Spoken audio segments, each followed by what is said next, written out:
PKPU BUP 23/2025. Demi keadilan berdasarkan ketuhanan yang Maha Esa, Mahkamah Konstitusi Republik Indonesia yang mengadili perkara konstitusi pada tingkat pertama dan terakhir menjatuhkan putusan dalam perkara perselisihan hasil pemilihan umum Bupati, Wakil Bupati Maluku Barat Daya tahun 2024 diajukan oleh Hendrik Natalus Christian dan Hengki Ricardo Apalata, pasangan calon Bupati dan Wakil Bupati dalam pemilihan Bupati dan Wakil Bupati Maluku Barat Daya tahun 2024 nomor urut 1, memberi kuasa kepada Dr. Antoni Hafane SH dan kawan-kawan selanjutnya disebut sebagai pemohon terhadap satu Komisi Pemilihan Umum Kabupaten Maluku Barat Daya, memberi kuasa kepada Irfan Yuda Oktara dan kawan-kawan selanjutnya disebut sebagai termohon. Dua nama Benyamin Thomas Noah dan Agustinus Lakwardai Kili-Kili, pasangan calon Bupati dan Wakil Bupati dalam pemilihan Bupati dan Wakil Bupati Maluku Barat Daya tahun 2024 nomor urut 2, memberi kuasa kepada Jonathan Kainama SH dan kawan-kawan selanjutnya disebut sebagai pihak terkait, membaca permohonan pemohon dan seterusnya dianggap telah diucapkan, duduk perkara dan seterusnya dianggap telah diucapkan, pertimbangan hukum, kewenangan mahkamah dan tenggang waktu pengajuan permohonan dalam eksepsi. Berkenaan dengan kewenangan mahkamah dan tenggang waktu dalam waktu pengajuan permohonan pemohon dan seterusnya dianggap diucapkan, mahkamah berwenang untuk mengadili permohonan aku dan permohonan pemohon diajukan masih dalam tenggang waktu. Oleh karena itu, eksepsi berkenaan dengan kewenangan mahkamah tidak beralasan menurut hukum. Kedudukan hukum pemohon. Berkenaan dengan eksepsi permohonan pemohon kabur dan seterusnya dianggap telah diucapkan adalah tidak beralasan menurut hukum. Oleh karena itu, mahkamah akan mempertimbangkan keterpenuhan pasal 158 Undang-Undang 10/2016 berkaitan dengan pokok permohonan. Bahwa berkenaan dengan permohonan aku, pemohon mendalilkan dan seterusnya dianggap telah diucapkan, dalil pokok permohonan angka 1 sampai dengan angka 3 dianggap telah diucapkan. Bahwa setelah mahkamah mendengar dan membaca secara saksama dalil pemohon, jawaban bantahan termohon, keterangan pihak terkait dan Bawaslu Kabupaten Maluku Barat Daya dan alat bukti yang diajukan serta fakta hukum yang terungkap dalam persidangan, mahkamah mempertimbangkan sebagai berikut. Bahwa terhadap dalil pemohon yang menyatakan calon bupati atas nama Benyamin Thomas Noah tidak memenuhi persyaratan pencalonan karena telah menjabat sebagai Bupati Maluku Barat Daya selama 2 kali masa jabatan sehingga bertentangan dengan persyaratan pencalonan yang diatur dalam pasal 7 ayat 2 huruf N Undang-Undang 10/2016 dan seterusnya dianggap telah diucapkan.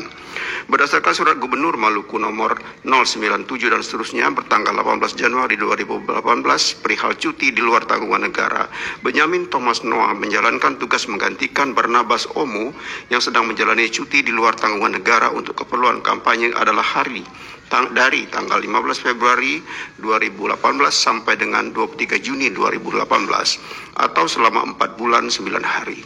Andaipun masa jabatan PLH atau PJS selama 4 bulan 9 hari yang oleh pemohon didalilkan sebagai masa yang dapat ditambahkan sebagai akumulasi, Benyamin Thomas Noah telah melewati 1 periode ditambahkan kuarnon dengan 2 tahun 3 hari dalam kurung masa jabatan pelaksana tugas Bupati menggantikan Barnabas Ono yang terpilih menjadi Wakil Gubernur Maluku periode 2019-2024 dan masa jabatan Bupati definitif sisa masa jabatan 2016 hingga 2021 tutup kurung adalah secara keseluruhan 2 tahun 4 bulan 12 hari. Maka masa jabatan Benyamin Thomas Noah masih kurang dari setengah masa jabatan Bupati Maluku Barat Daya periode 2016-2021. Sementara itu, berkenaan dengan masa jabatan periode yang kedua menurut mahkamah tidak ada persoalan sehingga secara kumulatif belum mencapai 2 periode.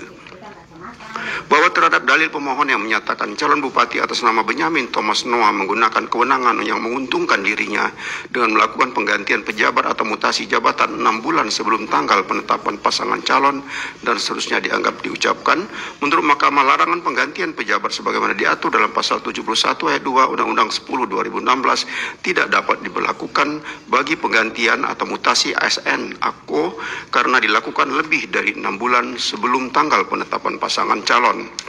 bahwa terhadap dalil pemohon yang menyatakan terdapat pelibatan ASN, kepala desa dan dusun serta penyelenggara pemilihan untuk memenangkan pihak terkait dan seterusnya dianggap telah diucapkan, berdasarkan uraian fakta-fakta hukum tersebut, Mahkamah berpendapat persoalan aku telah ditindaklanjuti sesuai dengan peraturan perundang-undangan.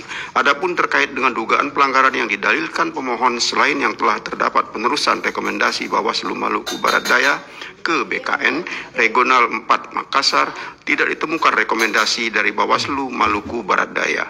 Oleh karena itu, Mahkamah tidak dapat meyakini akan kebenaran pelanggaran sebagaimana yang didalilkan pemohon bahwa telah terjadi pelanggaran secara terstruktur, sistematis, dan masif, sehingga mampu mempengaruhi pemilih memilih dan atau berpengaruh pada hasil rekapitulasi perolehan suara pada pemilihan Bupati dan Wakil Bupati Maluku Barat Daya tahun 2024. Bahwa berdasarkan seluruh uraian pertimbangan hukum tersebut di atas, Mahkamah tidak mendapatkan keyakinan akan kebenaran terhadap dalil-dalil pokok permohonan pemohon.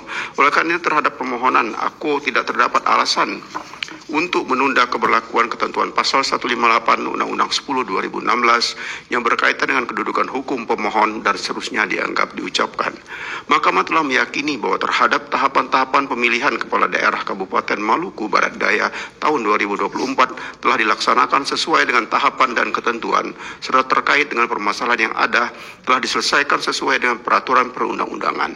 Terlebih terhadap permohonan aku, Mahkamah tidak menemukan adanya kondisi atau kejadian terhadap permohonan aku, Mahkamah tidak menemukan adanya kondisi atau kejadian aku khusus dan seterusnya dianggap diucapkan.